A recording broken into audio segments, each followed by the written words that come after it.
And then welcome to Sarah Football Extra. My name is Rafael Badamankote, and in today's episode, we analyze yesterday's English Community Shield Cup match between Arsenal as well as Manchester City. If you haven't subscribed to the channel as yet, please do so to subscribe to the channel. So, Arsenal beating Manchester City on penalties in regulation time 1-1. Manchester City took the lead through Palmer. One of the academy products who has been transferred to that is the first team. He has had a notable amount of shots with that is the first team under Pep Guardiola. Pep Guardiola himself has spoken on the fact that a player like Cook Palmer will be given a lot of first team action. So it was least surprising where Palmer actually got a shot and he delivered in the 77th minute where he shot Manchester City into the lead.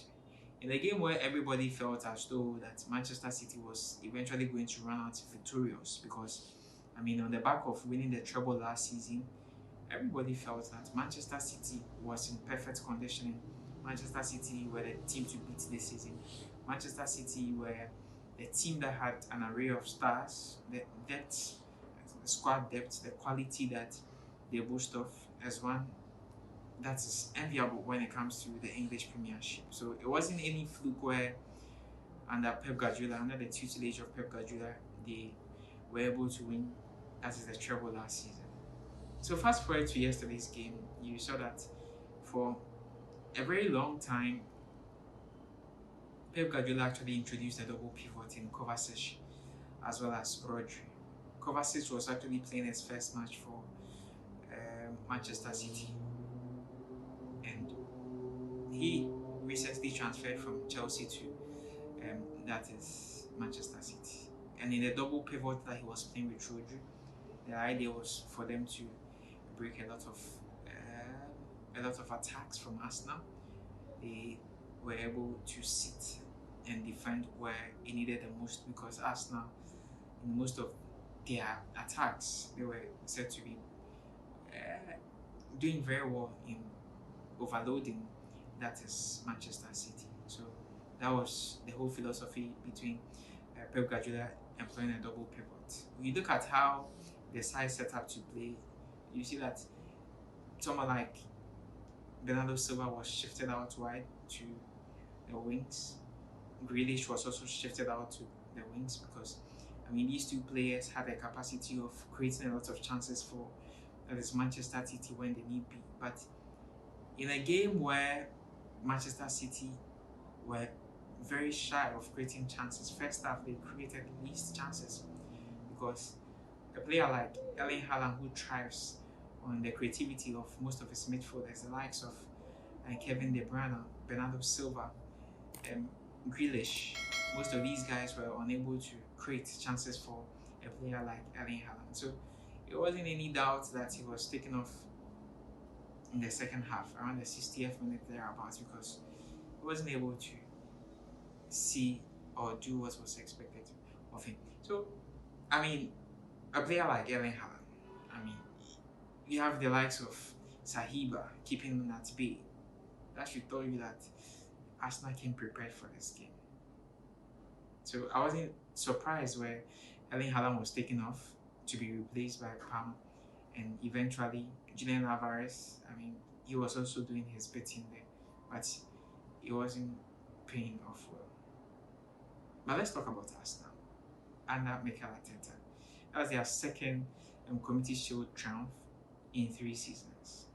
Last season, everybody felt and thought that Arsenal was going to wrap up the league. They were going to win the league their first time in 2 decades, because the last time they won a league triumph, that was in 2003-2004 season, where they went unbeaten and they were the invincible side under former manager Arsene Wenger. This last season under Mikel Arteta, everybody felt that they were going to win the league because they led for most parts of the season. At some point they led for 15 points, then eventually the gap was close to 8. Then they actually forfeited their league at the summit of the table to Manchester City when Manchester City began crawling into the league proper. Last season, there were things that didn't augur well for Arsenal. They lost William Saliba to injury. I feel that that injury that William Saliba suffered at some point of the season actually cost that is Arsenal a great deal. It really cost Arsenal a great deal at the title shot. At some point, to a player like Thomas Partey, he was a cogwheel in midfield for that is Arsenal. At a point too, I mean, he also got injured. He also lost form, and it began to adversely affect the way that is Arsenal play. Because I mean, a player like Thomas Partey, he gets to engineer things from deep lining midfield role for the side, but at some point, I mean, it wasn't just reading off well for him, so the side eventually suffered. Other frontmen in the presence of Saka, Odegaard, Martinelli, Hebreu, Sus, I mean, these are guys that you would have felt that when push comes to shove, they were able to deliver the goods for Arsenal. But I mean, they peeled off when it mattered the most, and Manchester City actually overtook them. But yesterday's game, one thing I liked about this Arsenal side was their fighting spirit. Even on the back of going, that is one goal down to Manchester City in the 77th minute, they were able to regroup and come back strongly. So it spoke volumes of their fighting spirit, the mental block that hits them. That was last season in conceding the title to Manchester City. It looks like they've been able to overcome that particular mental block. This season they started on a very bright note. They've been able to win the Community Shield against all odds. Everybody felt and thought that Manchester City was going to win this particular trophy hands down. But the fact that Arsenal were able to regroup and come back stronger, I mean, it spoke volumes of what a talented amount of guys that Arteta is hoping to bring out. He dipped deep into the market. He's been able to sign Declan Rice from that is West Ham for in excess of £100 million. He also signed that is Kai Havertz from Chelsea for £65 million. Signed Julian Timbers from Ajax for £38 million.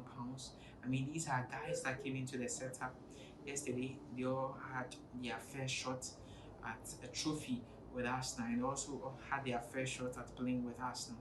Hopefully, these are guys that are able to translate their form at that is Chelsea, Ajax, as well as that is West Ham to the current setup as Arsenal. For Manchester City, the question remains that how will they be able to build from losing to that is Arsenal? Manchester City manager, that is Pep Guardiola, when he was asked about losing to that is Arteta, he said he had lost the Community Shield 3 times in a row, but he had won the English Premiership 3 times in a row, quite sarcastically. That is how he responded to reporters. So it meant that as a manager, he knows what is expected of him. He knows that when it is expected for him to win the trophy, he'll be able to do it. He's lost a notable amount of players. The likes of Ike Gundogan has left the side to Barcelona in the Spanish Premier La Liga. He's also lost that Riyad Mahrez to Saudi Arabia. But the fact that he's been able to sign a player like Josko Gvardiol from RB Leipzig, as well as Mateo Kovacic from that is Chelsea, speaks volumes of what a manager like Pep Guardiola wants to do with his side. There are rumors that he wants to sign that is Olise from Crystal Palace. Let's hope that he's able to add into an already talented side he had at his disposal.